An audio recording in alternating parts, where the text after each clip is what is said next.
name is Jessie Foster, and this is the second speech I'm doing for basic communications. This speech is a little different because of the quarantine. I don't have an audience, but I would like to pretend I have one. But I hope everyone is staying safe during this and is spending quality time with family and just making new hobbies. So the persuasive speech I'm doing is, should abortions be legal? So abortion should be legal, but only under a few circumstances. The baby is a human being and should be treated as such. I have researched abortion for a little over 2 years, and I just think it's so interesting and such a controversial topic that there's always going to be new research and new things shown. So it's just a topic that will continue to grow. So 3 research questions I have that I hope to answer in this speech is, how many babies are aborted each year? Should you consider the baby a separate being, or is it a part of the mother? In what cases is it all right to terminate a pregnancy? Okay, so, sorry it's hard to see. Abortions each day. Over 3,000 babies per day in the United States are aborted. Like I said, according to world meters, there are over 3,000 abortions each day in the United States. That is over 1 million babies each year that are aborted, just in the United States. The only cases I believe that a person should terminate a pregnancy is if her life is at risk or the baby's life is at risk, or the baby is the result of incest or rape. Yeah, over 1 million each year are aborted. The Supreme Court ruled that the mother had 12 weeks to decide if they wanted an abortion or not. According to Gale in Roe v. Wade in 1973, the U.S. Supreme Court ruled that the Constitution protects a woman's right to an abortion through the end of the first trimester, or the 12th week of pregnancies. This is just a chart showing how many percentages of abortions that happen each year or each day in the United States. After 12 weeks, a woman's access to an abortion may be restricted based on the discretion of the states, as well as the level of risk that the pregnancy poses to the woman's health. So that means if her life takes like a traumatic turn and like the pregnancy could end her life, then she will be granted an abortion. But other than that, she can't have one after the 12th in most states.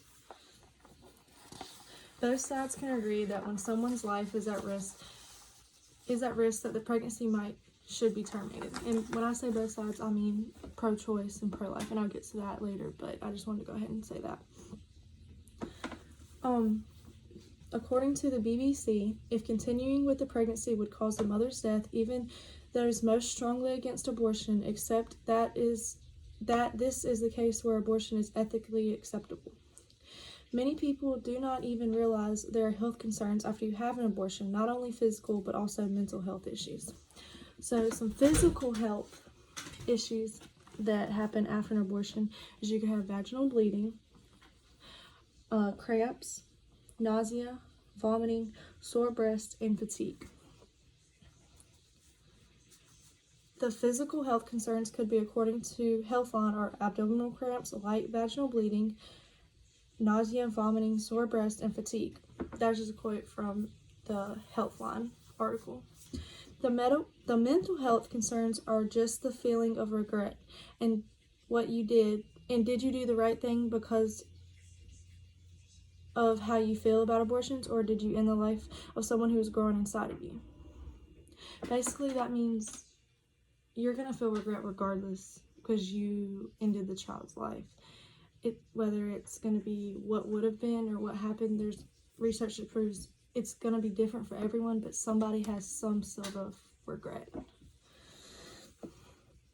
According to McGill, regardless of the reason, the emotional response to a termination can range from relief, calm, and happiness to sadness, grief, loss, and regret, depending on the individual's situation.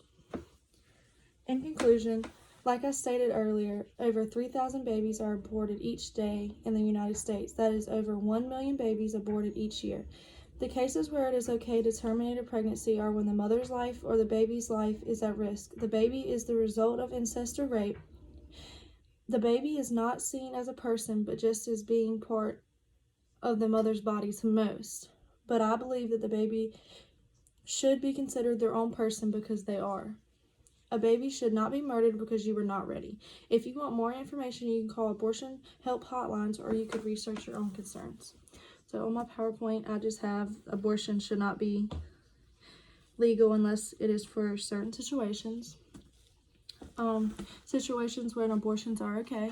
The mother's life is in danger, the baby's life is in danger, or the baby is the result of incest or rape. Okay, then here's just like the pill that you take if it's early on, and you can just take a pill. Pro-life, pro-choice, which is what I meant by both sides. Pro-choice stands for the woman's right to choose what happens to her body, and pro-life stands for the baby's right to live.